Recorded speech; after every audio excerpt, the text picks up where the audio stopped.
Ողջույն, այսօր սեպտեմբերի 22-ն է եւ այսօր ուզում եմ սկսել մի իրադարձությունից, որը տեղ է գտել Facebook-ում։ Ստեղծվել է մի խումբ, որը կոչվում է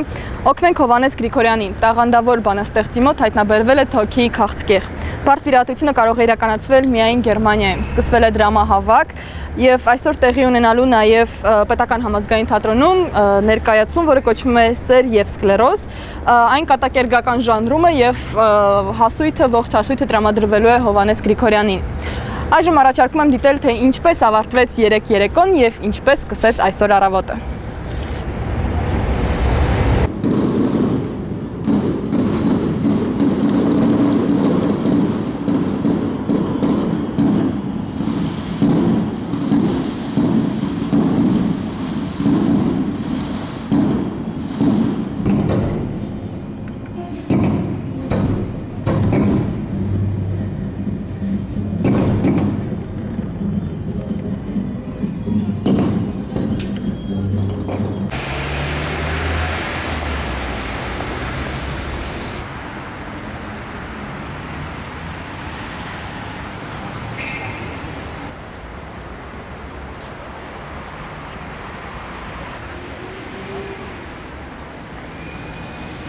Это вся братья.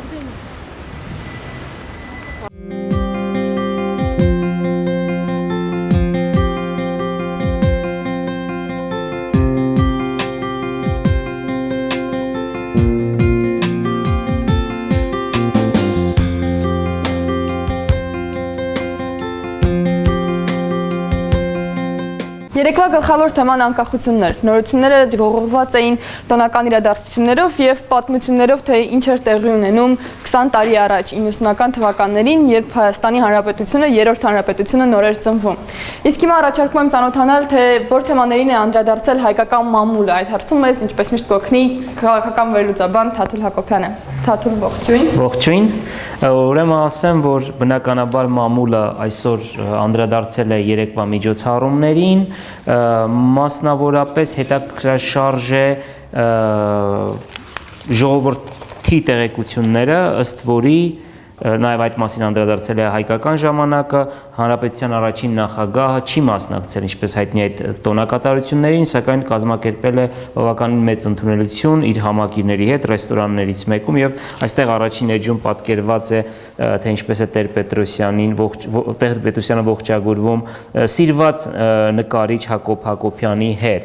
Ասեմ, Հայաստանի Հանրապետություն թերթն է շատ անդրադարձել այս թեմային տարբեր անկյուններից, ուշագրավ է Հայաստանի Հանրապետության շնորհավորել են փոքրիկ խորագրի տակ լուրը, որտեղ նշվում է, որ նաև Աբդուլլա Գյուլն է շնորհավորել Հայաստանի անկախության 20-ամյակը։ Ինչով է սա հետաքրքիր, որովհետև նախկին տարիներին այսպիսի բան չկար։ Այսինքն Հայաստանն ու Թուրքիան սովորաբար միմյանց շնորհավորում էին նախագահների ընտրության կամ չընտրության դեպքում։ Եվ այս դեպքում արդեն երկրորդ տարին է, ինչ Գյուլը շնորհավորում է։ Իդեպ, անցյալ տարի Հայաստանի նախագահ Սերժ Սարգսյանը շնորհավորել է նաև Թուրքիայի հիմնադրման հերթական ամյակը, եւ այս իմաստով կարող ենք ասել, որ սա արդյունքն է կամ ծնունդն է ֆուտբոլային դիվանագիտության։ Ինձ հետաքրքրում է մի փաստ, ինչ միջոցով է շնորհավորել նախագահին։ Բնականաբար կան խողովակներ դիվանագիտական եւ այդ խողովակներով են շնորհավորանքները գալիս, այո։ Հայկական ժամանակը շարունակում է պարբերաբար տպագրել WikiLeaks-ի տեղեկությունները Հայաստանի մասով, գրեթե ամեն համարում թերթը մի տեղեկություն է տալիս, այս անգամ թերթի տեղեկությունը վերաբերում է նրան, թե ինչպես մարտի 1-2-ի ողբերգական իրադարձություններից հետո Հայաստանի ազգային անվտանգության ծառայությունը ճնշումներ էր բանեցնում հյուրանոցների վրա, այն հյուրանոցների վրա, որոնք օտարերկրյա կապիտալով են, որպեսզի նա